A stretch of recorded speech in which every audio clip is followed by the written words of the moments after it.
Welcome to the Wall Street Lab podcast, where we interview top financial professionals and deconstruct their practices to give you an insider look into the world of finance.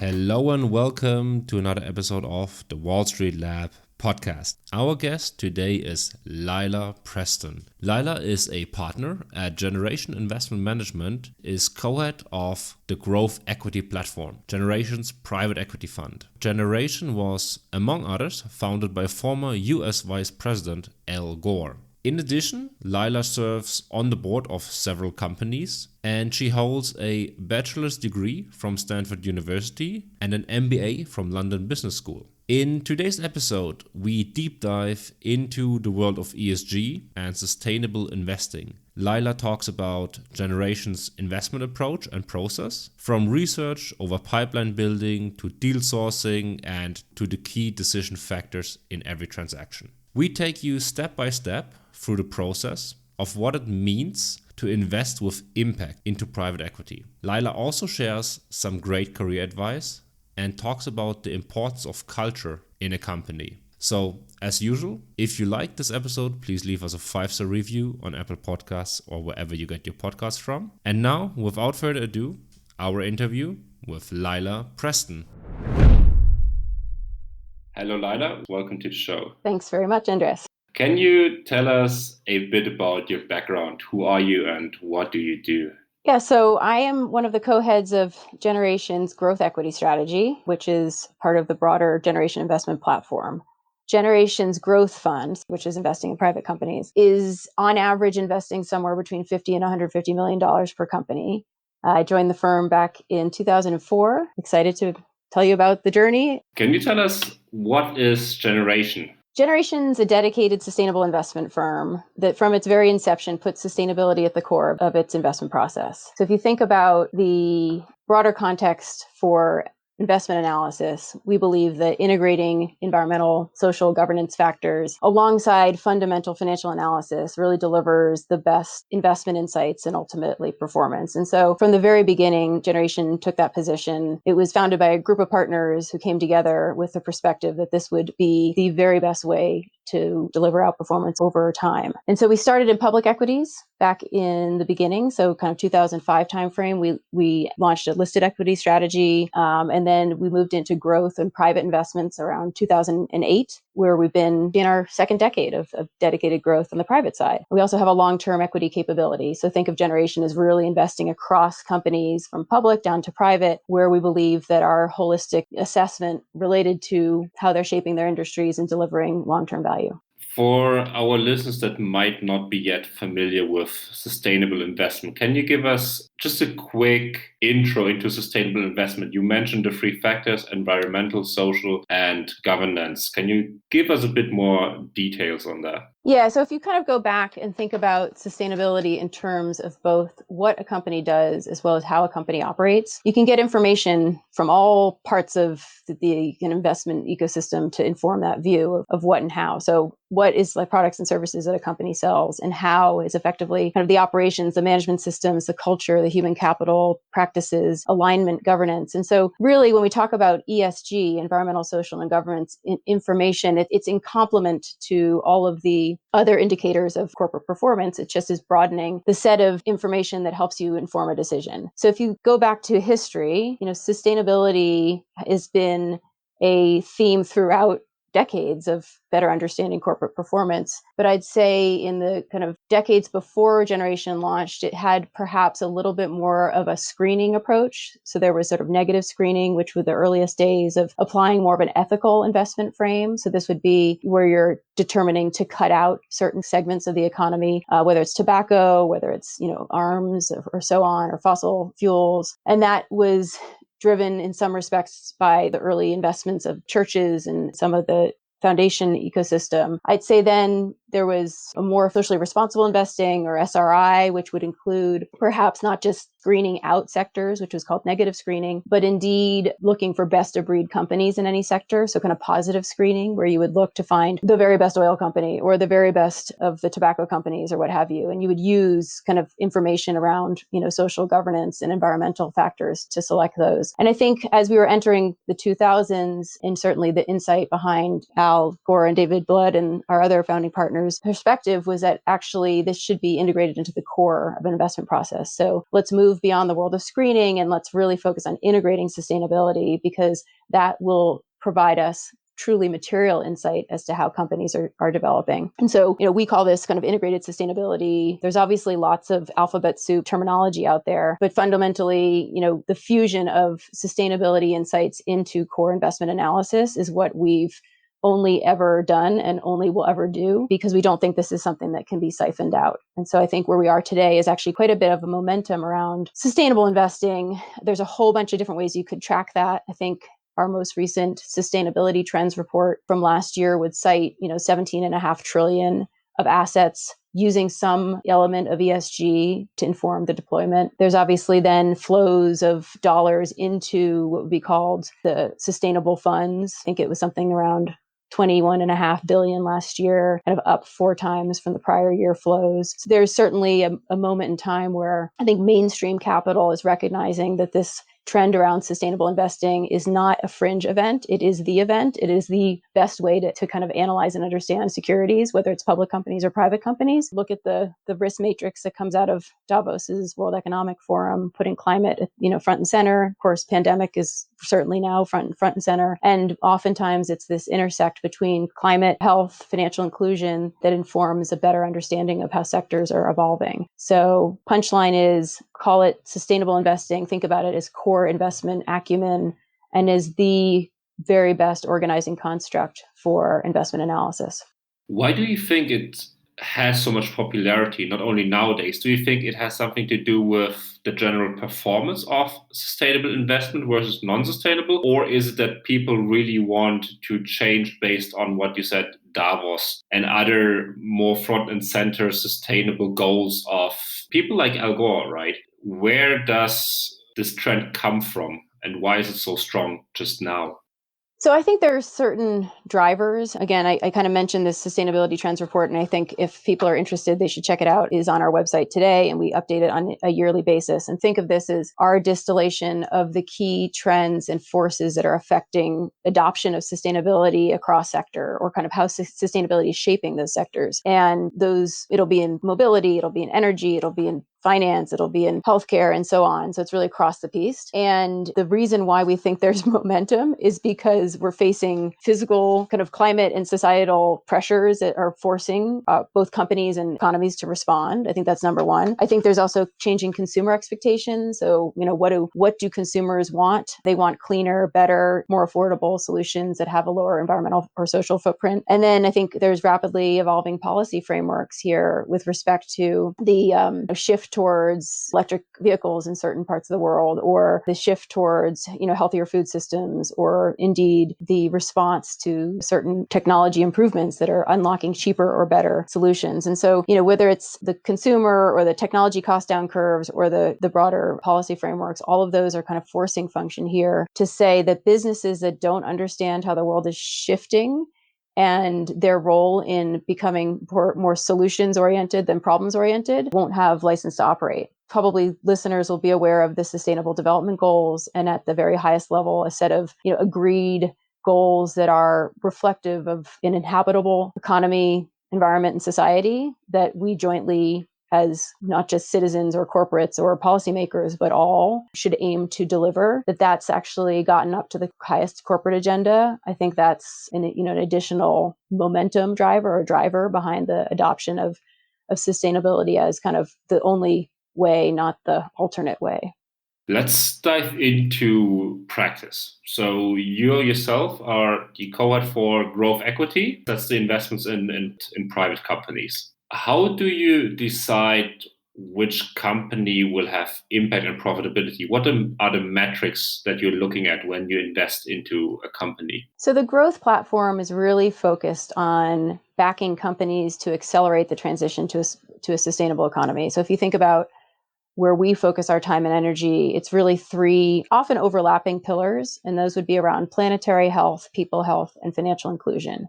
And again, this addresses a broad set of the sustainable development goals that I was just talking about. But in planetary health, this would include low or zero carbon solutions, transforming mobility, transforming food, energy, enterprise. Under people health, this would be driving better health outcomes and a lower cost, more affordable healthcare system. And then within financial inclusion, this is supporting access to finance and a more equitable future of work. So effectively, these are, for us, the pillars of our hunting ground or where we spend our time. And given that we think we're in this systemic and secular transition to a more sustainable economy, we think this broadly fits within the mandate of kind of the sustainability revolution that we're ultimately backing. If we start at the very top of your investment process, I checked and you have those research roadmaps. Is this basically how you then dive deeper into the focus areas that you just said? Yeah. So roadmaps for us are the engine of our kind of sourcing and origination. So think of us as having an investment process that puts research up front. We call them roadmaps. And these are effectively market maps that help us understand how a sector is evolving and ultimately where in the value chain we're most interested in spending our time. And then what are the companies that we want to build relationships with? And ultimately that should convert into portfolio companies over time. Roadmaps, I think at the firm level, we've done around 270 of them, or maybe even more than 270 of them. And then in the growth team, we've probably delivered 120 of them. And so these would be sometimes iterative, and they can take weeks up to months and reviewed over years as a way to kind of look up and down the value chain. Again, talk to the incumbents, talk to the innovators and the disruptors, talk to the policymakers, talk to the academics, talk to the NGOs, and get a surround sound of kind of ultimately where we would like to spend our time within a value chain. And once we've identified the pocket of the value chain we want to dig into, we'll really look at the asset by asset level. So kind of which companies, are most exciting from a kind of defensible value perspective, and kind of reach out and try to get to know them, hopefully over time, and then ultimately hoping that will lead us to ability to convert them into our portfolio. So I can give some examples of these roadmaps. I think it won't surprise you that we'll have multiple layers of them in some of the core areas. If you take sustainable food systems, this is an area that we've been looking at as a firm since the beginning. And then in the growth team, 10 plus years, we will have done roadmaps on precision agriculture, on data insights for agriculture, environmental intelligence. We'll be looking at kind of some of the food innovation, food tech improvements. We'll look at alternative proteins. Actually, I think we're on our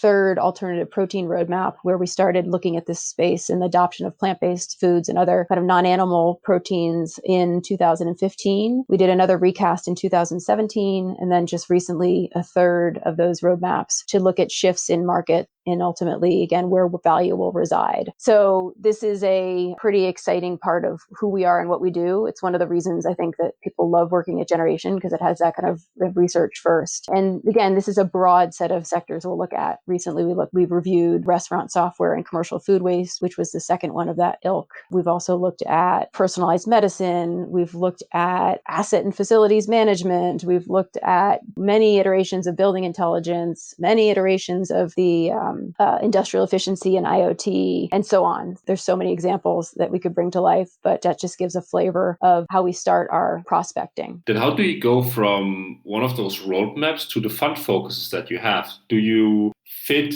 each of the roadmap into one of the three categories, or do the categories change over time with the roadmap? So do you say for your newest fund, you focus on those three areas because you see the most need or the biggest potential here, and then maybe for another fund, you focus on different areas? Roadmaps for us, we debate which ones we want to tackle in a year. So assume that we do about a dozen of them a year. And again, these are research pieces that our team gets allocated to, and ultimately we're doing them so that we can find names of companies that we can build relationships with and ultimately hopefully convert them into portfolio. So we have to compete them on the criteria of both relevant to find the right type of business models, and then mature enough of an area that it's not just one asset that we could chase, right? We hope that each of these roadmaps we could find somewhere between, 4 to 6 highly qualified companies that could potentially make it into our portfolio. To your question around, do we force them into the pillars? No. I think if you go take a step back and look at planetary health, people health, and financial inclusion, there's a lot of space to cover.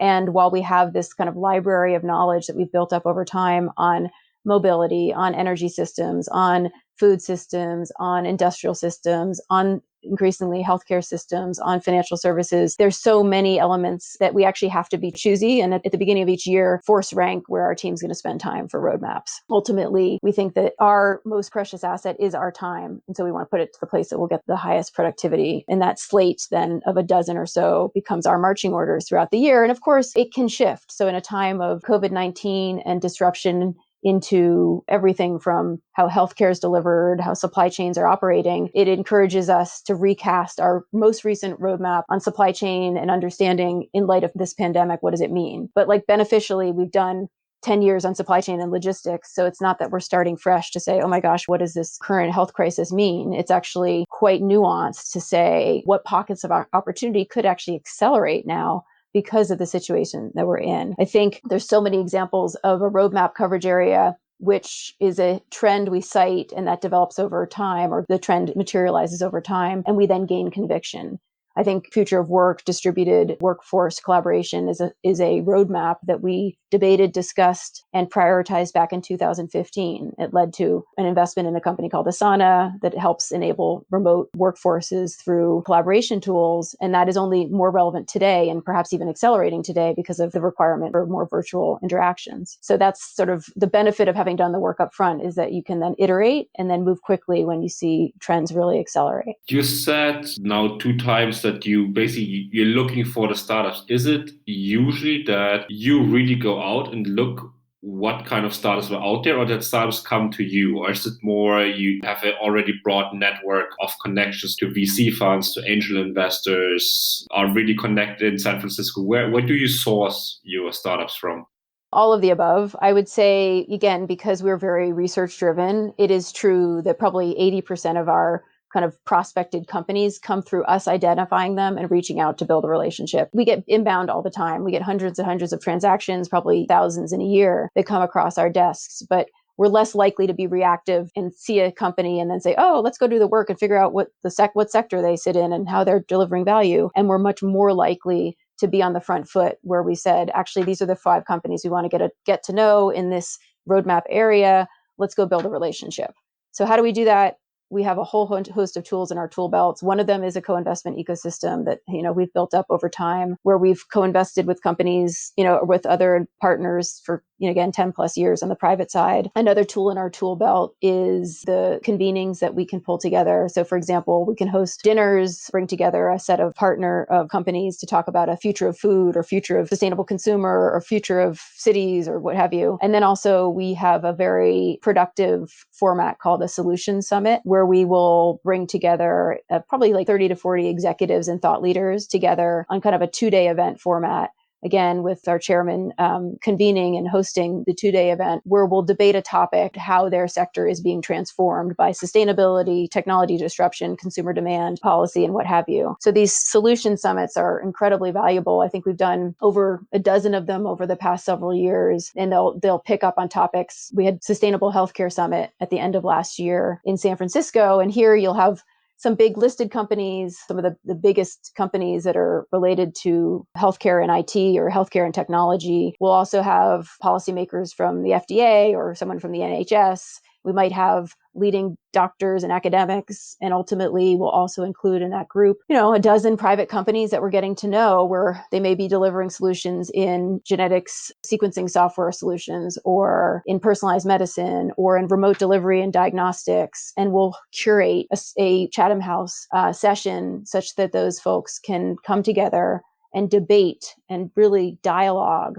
on how their sector is evolving. And we're sitting here trying to help make connections so that they could be stronger together, cross-pollinating and putting generation into the mix as a business supporter and then ultimately investor. So I think those are some of the tools that we use to get in front of and really unlock the very best companies, which again, we would believe are companies that are driving top-line growth lockstep with environmental and social outcomes that are measurable. If you have an area, say sustainable food or agriculture, and you identified 5 companies that are in the area. Do you then try to invest in all of those if the financials are the same, or do you try to pick one out of this particular area that you want to focus on? We will not do the spray and pray, which is more venture. And I'm not being dismissive. I'm just saying we're not going to pick 10 great early companies and hope that we can back the one that comes out of that. It's more likely that we're picking the one that we believe is the winner or the market leader or the one that we most likely can back exclusively. These are companies that have moved past technology risk, have moved past product market fit risk, and are really into kind of market expansion or penetration, right? So these are companies that in the most cases have hit a level of commercial revenues to the tune of like 30 plus million, 30 to 300 million. So quite a broad spectrum, but companies that are compounding. So they're still growing quite quickly, many cases still loss making, but they've got a validated customer base that's diversified. And now they're really kind of pushing on the accelerator. And so that's why all that road mapping research comes in handy, because it helps us to really go deep an investment thesis and therefore apply that investment thesis behind most likely a single asset. It may be that we have complementary assets. If I take the example of the mobility sector in our second fund, we had quite a few assets that were related to sustainable mobility. So in one instance, we had an electric kind of bus technology platform that was driving adoption of heavy duty vehicles and electric heavy duty vehicles. We had one bike sharing asset providing intermodal city solutions. We had a 3D mapping software company for level 4 and 5 autonomy. And then we have a personal mobility, electric scooter, and battery swapping network in Asia. 4 mobility assets, highly uncorrelated, but actually many of them linked to different roadmaps, and in particular, the electrification roadmap, which led us to express our investment thesis, both in the heavy duty industrial end, as well as the personal mobility in Southeast Asia end.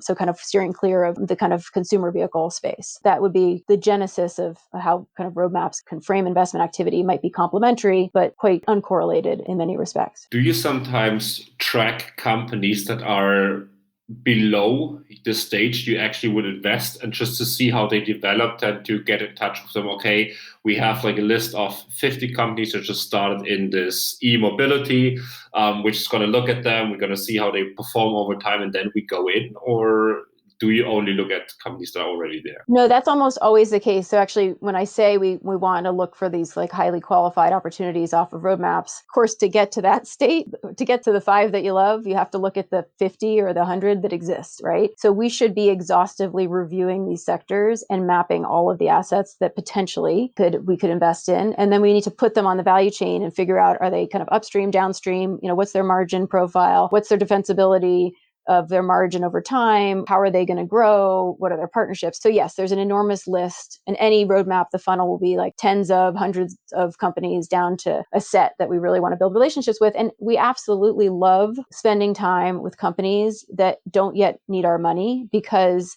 if we meet them 2 years before when they do need our money, or when they would find our value proposition a fit for what they need to scale, that's great, because we would rather have these relationships built over time. In particular, this is the way that we've met some of our very best companies. I mentioned summits because that's kind of a way to extend a calling card to some of those businesses. We actually invited the CEO of this company, Gore, which is the electric mobility and battery swapping platform or energy management platform in Taiwan. We invited the CEO to our Future of Mobility Summit back when they were in stealth. And, the company wasn't launched yet. But through that relationship, and 2 of my colleagues who really became quite close to the entrepreneur, they were able to be front and center and come back a year or 2 later and then end up leading subsequent round. Another example was a company like Seventh Generation, which obviously is an iconic natural non-toxic home care brand, which we had tried many years to get close to. And ultimately they came to one of our summits. We would kind of unlock that relationship over a period of years. Likewise, in the very disruptive spaces, again, take alternative protein. We like to meet companies at early tech development because it helps us understand what are the tailwinds and headwinds for the more mature assets. So there's sort of, in our mind, value in all those discussions and relationships. And we exist to kind of just fully and holistically understand these pockets of the market, which will go from less mature all the way to the more mature incumbents. So remember, you can't do great growth investing if you don't understand what the incumbents are doing and what their response would likely be. And the benefit here is that we do, on the public equity side, cover some of the very best businesses across some of the biggest, market sectors. And so we can also understand what they're seeing through our relationships on the public equity side as well. You mentioned earlier that you look at the financials of a company and, of course, really deep dive not only into sustainability, but also the growth rates and all those other factors. Is there a cutoff point for both the performance where you say, okay, this company has such low performance that no matter how sustainable or how much impact it will have, we are not going to invest, and the other way around? Is there a cutoff point for, okay, this is too unsustainable, even though the financials look amazing? Yeah, I think probably a multiple layers to that question, and I think a really, really important ones. Very, very critically, when I talk about where in a value chain you want to spend time, what we're using as our framework, again, this is generation wide and as relevant for the growth team as the public equities team, is what we call business quality and management quality. And then in addition, something we call sustainability threshold. So I'll talk through each of them. For us, again, we're looking to back companies that can accelerate the transition to a more sustainable economy. We believe that those are businesses that have attractive financial profile, again, in tandem with or lockstep with environmental and social outcomes. So these are not businesses where they have mediocre business models and great sustainability impact, or or poor sustainability impact, but great business models. But to bear with me, we use the framework around business quality and management quality to help frame our investment decision. But very early on, kind of as soon as a company is moving into that target list of highly qualified, we debate what we call sustainability threshold. Now for us, sustainability threshold, which isn't intended to be a marketing term, so I'm not suggesting that this is like some framework that we are using for external purposes. This is truly an internal framework. Tries to capture for the group early on the discussion of both what a company does and how a company operates. So if you think about debate of sustainability threshold, we will have to look at, as they sell more of these products and services, what is the measurable improvement in the food system or in the mobility sector or in the energy industry that you can track over time, right? So this will be, for us, a framework that has various elements. We'll look at the system that the company exists in, sort of the ecosystem, and the system shift that they can enable. We'll look at the environmental outcomes of that business model. We'll look at the social or health outcomes of that business model, and we'll put all of that onto a page with a combination of qualitative and quantitative assessment. In addition, we'll tackle how a company operates. So not just the what, which is products and services, but the how. With respect to the how, we will again gather information on their governance practices, the culture, human capital management, stakeholder engagement, alignment, and a whole host of indicators that help you understand sort of the engine room or the operations of the business. And so that all for us sits in a framework called sustainability threshold. And for a company to proceed to be one of those highly qualified assets that we want to get to know, we have to, as a team, agree that it passes on sustainability threshold. At the point at which it passes, and effectively we've been able to determine that this is a net contributor towards a more sustainable industrial system, more sustainable healthcare system, more sustainable financial system. Then we proceed to using business quality and management quality, and then ultimately we're calibrating with valuation. So business quality will incorporate many traditional factors of the quality of a business, like network effects, unit economics, customer ROI, the complexity of the ecosystem, you name it, sort of risk of barriers, risk of fast followers. So those will be elements of kind of our business quality framework. And then management quality will, of course, capture some of these elements I mentioned, like governance. They're fit for purpose for delivering the plan that you need them to deliver, track record, performance, and all that. And so companies then move through our process, having cleared this discussion of, as they grow, will they deliver a net improvement? How do you track that over time? And then what are the key indicators that inform business quality and management quality? And then you have valuation. And of course, you're collecting information all through diligence. So that's a bit of a kind of look under the hood of how we operate. And I think really, really, really importantly is to say we do not trade values for value, which means we're not sitting there at the investment committee discussion trading off like, oh, but it's such a great environmental impact. It's too bad it's got, a 22% gross margin.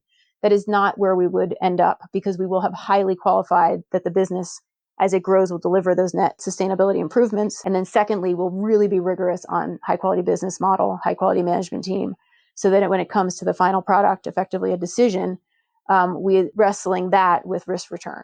You mentioned two things that every startup in quotation marks should have, and that's the what they do, the how they do. The last thing that often gets quoted here is why they do it. While researching your investment process, I looked that you look for mission-driven management teams. Can you give an example of how you try to tease that out? If a management team is mission-driven, is they really committed, or if it's just a pretty paint on a new car, but it's basically breaking down? How do you decipher between a really mission-driven company or management team and just one that paints the garage door green instead of blue? We do spend a lot of time with the entrepreneurs that we back, and again, sometimes over multiple years. And so it will become clear over time if it's a genuine commitment. Again, this is for us, when we talk about mission driven, we want to understand how that mission translates into their business model, which translates into value for their customers, for their shareholders, right? This is linking mission with true value creation. We have so many instances where entrepreneurs hear about Generation or come to Generation because of that commitment, and they really are looking for a shareholder who can help support them on that kind of integration of sustainability throughout their businesses. Some of those companies we meet along a journey where they may have been driving for a certain solution with their business model, and they just hadn't framed it in this way of kind of enduring sustainable long-term value, but it is such an inherent part of who they are and how they've set up their organization, how they treat their people, how they have engaged with their suppliers, like the way that they operate is so aligned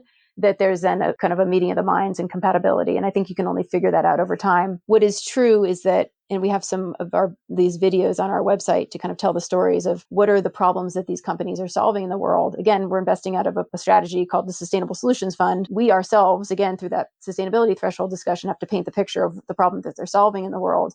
And equally, that resonates with the very best entrepreneurs. So I would say this is, importantly, in private investment, you do get pretty locked in for quite a few years as an investor. I mean, maybe even decades, right? So this is a relationship that you have to spend time building. I think true colors show throughout that engagement. And there might be some entrepreneurs who have a great technology or solution where it just doesn't fit. And that's perfectly fine. There's plenty that do. And we think we've got a pretty incredible pipeline of those. I guess you can only fake it for so long before you get caught that you're actually just pretending. I mean, again, we're looking for indicators across the whole spectrum. So we'll look at Glassdoor reviews. We'll talk to former employees. We'll talk to competitors. We'll talk to investors. So it's the luxury of being a private investor is that even in a short time frame, you can pretty much ground truth an investment. You can get to the bottom of much of that motivation. Is it that you try to do not work with other private equity funds that might not be as mission driven as you yourself, or do you often see that you co-invest with other private equity funds? We're incredibly collaborative. In all instances, we're linking arms with co-investors. So we very much value that partnership. Again, these are companies that will have gotten to a growth stage. So they will, by nature of that growth, unless they were bootstrapped, which some are, but most have had venture investors or kind of, A's and B's and even C's, C rounds done with great earlier capital providers. And they might equally be doubling down as we come in. And so we're very, very aligned with that kind of shared vision. In all instances, we will spend time with the co-investors before we come into a round.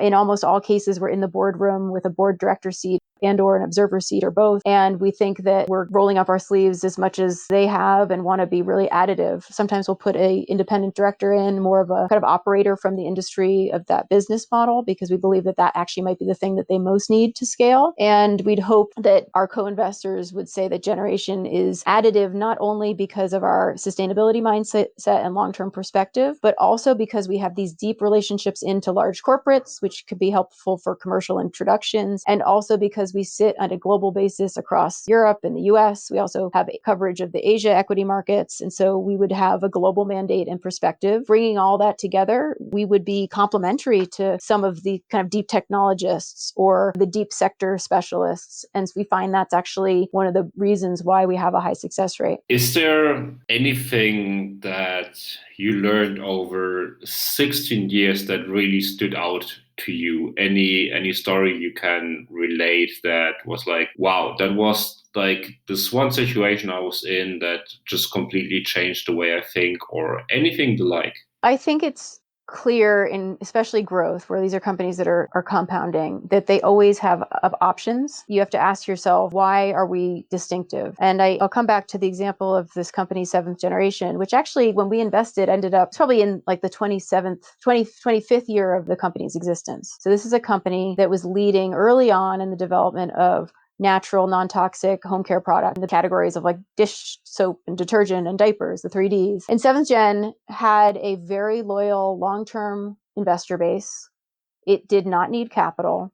It was growing, and it was at this inflection point where it was moving from niche to mainstream. So this is back sort of in the 2014 period that we invested, but we'd kind of tracked them for many years before. And we actually brought the CEO to one of our summits to talk about the future of consumer and future consumer trends. Through that discussion, we were able to become the one and only external investor that they brought into their cap table over a period of years. It took quite some time, but when you then have an opportunity to help a company like that, who would build such depth and credibility on authentic, better for you products into a large end market, you see the power of alignment. And I always thought it was not ironic, but perfect that this was a company called Seventh Generation, which took its name from the great Iroquois, saying that we must consider the impact of our decisions on the next 7 generations. That was how they had always run their business. And then we were Generation, an investment firm, investing in Seventh Generation. And there was just something that, like, you can't make that stuff up. I mean, it's great when there's, both alignment and resonance. And I think then through that experience, one of the personal journeys I've been on has been to increasingly understand and then express the value of looking at sustainability challenges from multiple perspectives. So not only is this an environmental solution, again, keeping toxic chemicals out of the home, but this is as much a health solution. As the CEO of Seventh Generation often says, Joey Bergstein, he says, you can't live a healthy life on a sick planet. And I think for me, that kind of aha related to health and environment, it's actually informed a lot of our, evolution of us tackling not only planetary health, but also people health and financial inclusion, that oftentimes the very best businesses are ones that are solving multiple problems at the same time, or they're solving problems through both kind of like direct products as well as system change. So I think this, again, going back to the what and the how, you really want to look for businesses that have every unit of a product that they sell, you can draw the line to show what's the improvement in the environment or society or in healthcare. And at the same time, you want to believe that these are system shifters. And I actually think this, like the power of the system shifters, in the case of a company like Seventh Gen, it was changing consumer behavior in the home. It starts with home care products, but also does extend to healthy food, to personal care, to what car they're going to choose, to how they're going to organize their consumer purchasing is a totality. And so I think that this important kind of relevant insight as to solving problems at the direct level, and then this kind of first order and second order effect that we try to, again, systematically discuss whenever we're looking at a company. I think that's a lovely kind of story to wrap up the investment process. I recommend listeners to check out the website. I will link to everything in the show notes, because there's a lot about the investment process, about the sustainability, about the roadmaps. I just want to use the last couple of minutes to get some advice from you, because many of our listeners are starting out. They might not know where to go and how to go there. What advice would you have wanted to know after your graduation? Number one, this is a growth area within investing. I really do believe that in some respects, people might say, oh, it's, again, back when Generation started, there were some more niche conversations around socially responsible investing or screening or ethical investing. And I think the real breakthrough was to know this is the best way to invest. And so what I would hope is that anyone who is interested in a career in finance, that they find that as incredibly inspiring and also much more interesting than just looking at numbers on a page. So that's number one. Again, if you kind of make sure that you see this as an integration and like a sustainability analysis being the way that you can have a differentiated lens. Again, you don't get paid in finance for thinking the same way that everyone else thinks. So how do you systematically, use your academic training or your interests to come up with an investment thesis that is different. And again, that's why we put in place roadmaps. That's why we curate these events to try to look around the corner and think about how sectors are transforming. That's why we do our sustainability trends report. That's why everyone who comes to Generation is curious and asking questions about, what are the breakthroughs of the disruptions. Once you say, I get it, and that's the way I want to organize my career, I think it's like a question of where do I start? And importantly, dedicated sustainable investment. The day job is an investment day job. I mean, you do a lot of modeling and you do a lot of market mapping and you use your finance toolkit. And so if you don't love the finance toolkit, it's probably not going to change if you put the sustainability frame around it, right? This is like fun, really tough, rigorous analysis that you have to do. And then the question is, well, how do you get started? And I would say that taking on project work, if you can, coming out of university, and especially right now where there may not be as many formal kind of intake programs running, I don't know, but with this economic softness, we may see a reduction in those opportunities. So pick up project work or try to take a topic that you love and approach an investment firm and say, I can help with this, or I'd really love to help you think through distributed energy, or I'd love to help you think through the evolution of how, wearables is going to affect IoT or something you're passionate about, and try to do project work for maybe a small fund to start. Obviously, there's more formal intake programs at the big banks and consultancies, and those are oftentimes good training ground. But I'm a big believer in the alternative pathways where you just get scrappy. You try to link up with maybe a set of investors or an investment group that has an investment thesis, and you can lend a perspective because you see the world differently. I think diversity is a superpower. We believe that most diverse teams make better decisions. Our team itself is incredibly diverse. I think you've got, 9 nationalities on a team of 12 with, I think it's over 50% female. We've got perspectives from, all age brackets, and we're very interested in people who think and see the world differently. And I'd say most young people do have, again, fresh perspective that's valuable. And if you can find those cultures that are open to that, then start with project work and kind of prove out through that you can be added value. You can always go to business school. I think that actually is a really valuable choice for folks who know that they really do want to transition into finance or get kind of the fundamental skills to be in the corporate side if they want to kind of start a business or go into a larger corporate. So those are some of my thoughts. And look for culture first. I can't encourage that more. I just think if you get the culture right, everything else flows. If you like the people that you work with and you have an aligned set of values, I think you can bring more of yourself to work, which will undoubtedly unlock a higher fraction of your potential. And if you find yourself kind of like dreading going into work, you should ask yourself, why am I doing this? Because you should consider other options and be more flexible. Try some things on, give it a year. If it doesn't work, think about how you can navigate a step closer to the job that you do really want. That's one of my pieces of advice. I love the advice. Now, because we had a couple of questions from listeners, does your advice change in any way when you would talk to a young female student that wants to get into finance? I don't think my advice changes. I think that culture point is bigger than ever. I mean, just for context, I have 2 children, one just 10 and one almost 13. And I worked through my 2 kids. That was a choice that worked for me. I believe that, of course, timing never lines up perfectly. So don't try to plan it. You'll have your children when you can have your children, if you're lucky in that respect. And you can explore alternate ways to have families or not. And I think all of that is going to bump up against the key career years. And I just don't think there's any other way around it. And I just think you have to recognize this is a marathon, not a sprint. I truly, truly believe that I am a better investor having had kids than I was before. I think I have a ability to have perspective, and I have a lot of compassion for diversity of views in the room, as well as diversity of people's days and what might have kept them up last night and all the other things in between.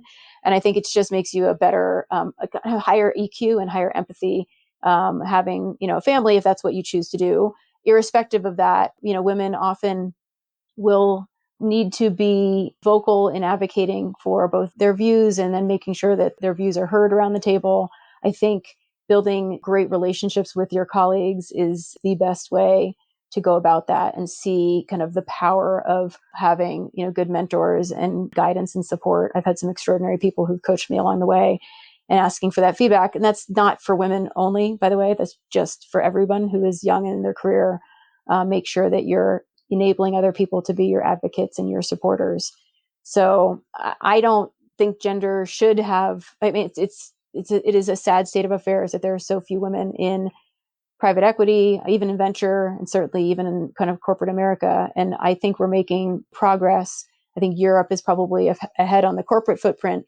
I think that people need to find firms where the culture enables them to bring their whole self to work. And I think that'll unlock so much more value for every group, and certainly underrepresented groups. It just underlines how important the cultural fit is in every regard. Do you have any last remarks that you want to get out there to people? One of the things we study, again, transitions and how, markets are disrupted. We call this, again, the sustainability revolution. But I think in many cases, people could look around the corner and see how the world is changing so fast. And this quote that we come back to again and again at Generation is that, things take longer than you think they will, and then they happen faster than you thought they could. And that's by Rudy Dornbush, who's an economist. And this is one of those moments in time where a lot of acceleration is taking place. And I think that actually there's so many challenges and it's not easy. And especially kind of the impact on marginalized communities is sobering. And I think everyone needs to understand that this is one of those moments in time where we need to think holistically and that change is going to be faster than ever. We could have some beneficiaries of that. Again, think about remote work and the lower carbon footprint it represents. Think about moving to plant-based diets. Think about distributed renewables versus centralized fossil energy. Think about all these shifts that actually, after kind of eking along, could be propelled because of these weird moments in time that we find ourselves in. But make sure that we don't forget that this is about planet, people, and financial inclusion. This is not one of those topics. This is all three of those topics. And as systems thinkers at Generation, we reflect that our health system, our economic system, and our climate system are all in flux. And it's never been more important to understand the interrelation between those three. So if anyone can kind of just fine tune that capability to think from those different angles, I think it'll make you kind of a better investor and hopefully a more empathetic citizen. Perfect. Thank you so much. I think this is a good place to wrap up, and I will now let you get back to solving all those big problems. Thank you so much for your time. Thank you, Andreas.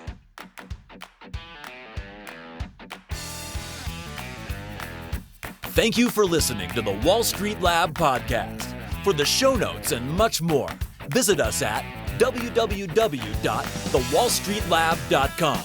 To see what we're up to before anyone else, subscribe to our newsletter on our website and follow us on Facebook and Twitter.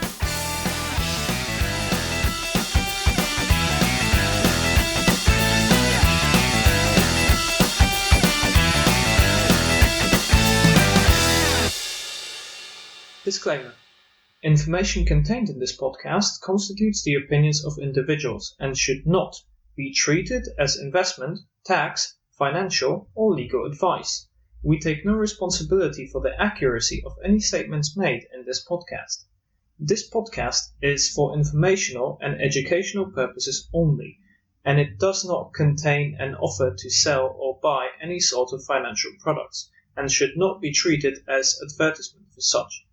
Any copying, distribution, or reproduction of this podcast without the prior permission of the creators of the podcast is strictly prohibited.